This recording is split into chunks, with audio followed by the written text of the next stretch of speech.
Hindi ba't pinahinto ni President Donald Trump ang pag-aatake sa Iran? Gumanti ang Iran ng pahayag. Ayon sa Iran, hindi rin sila gagawa ng pag-atake.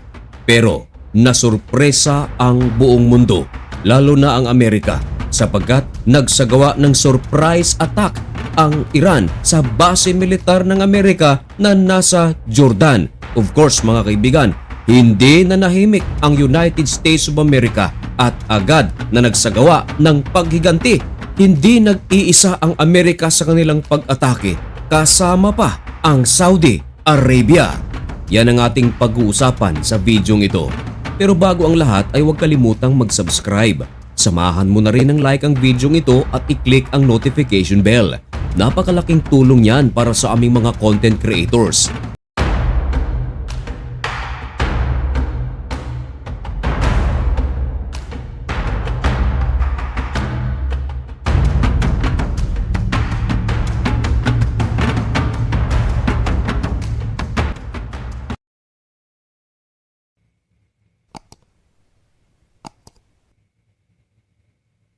Maligayang pagbabalik mga kaibigan.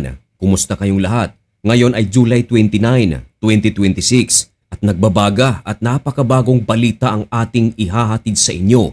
Ito ay may kaugnayan pa rin sa gulo na nangyayari sa pagitan ng United States of America at ng Iran.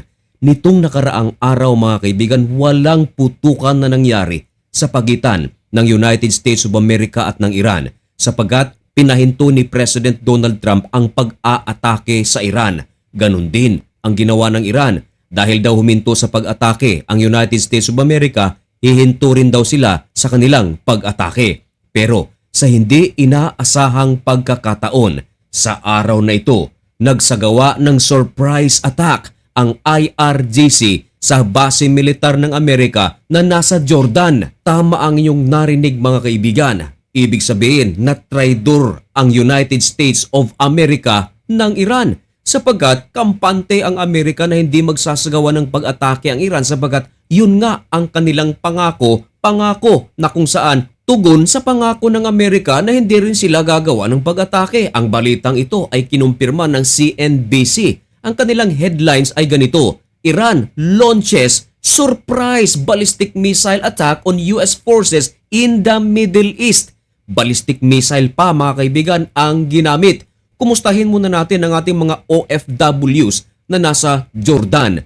Sana ayos lang po ang inyong kalagayan. Back to the topic mga kaibigan.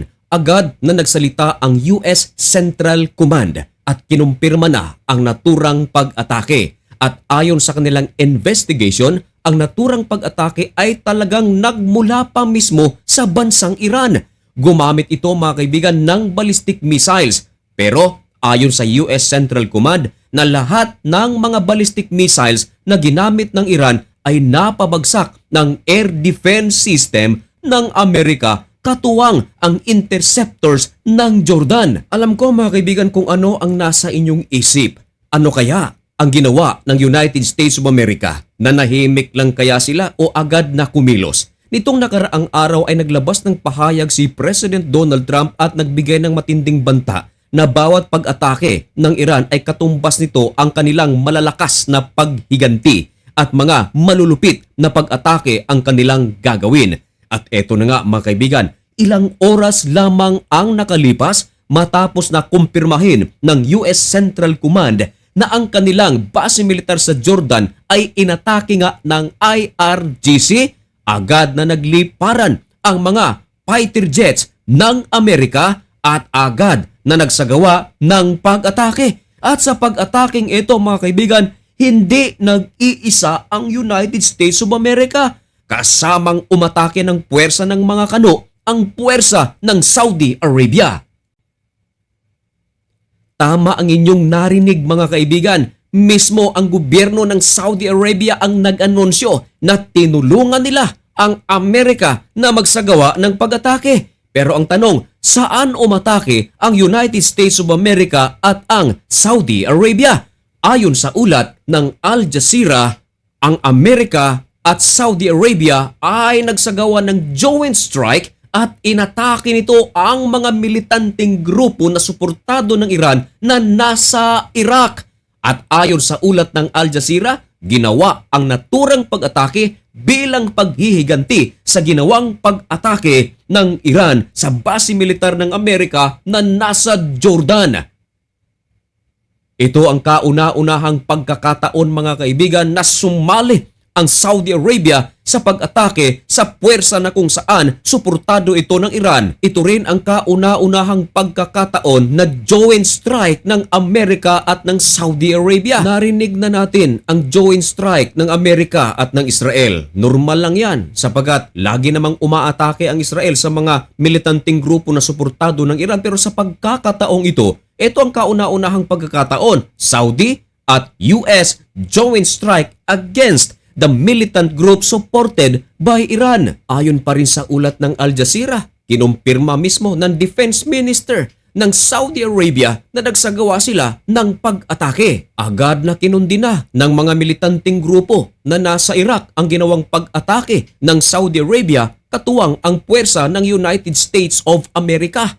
Hindi raw ito makatarungan. Ang balitang yan ay kinumpirma pa nga ng Al Jazeera. Ito ang kauna-unahang pagkakataon na ang Amerika at Iran ay nagpalitan na naman ng mga pambubomba sa nakaraang 13 araw. At alam nyo ba mga kaibigan na sa pag-atake ng Saudi Arabia at ng United States of America, kumitil ito ng 10 tao. Hindi malinaw kung ito ay puro mga militanteng grupo o may kasama bang mga sibilyan.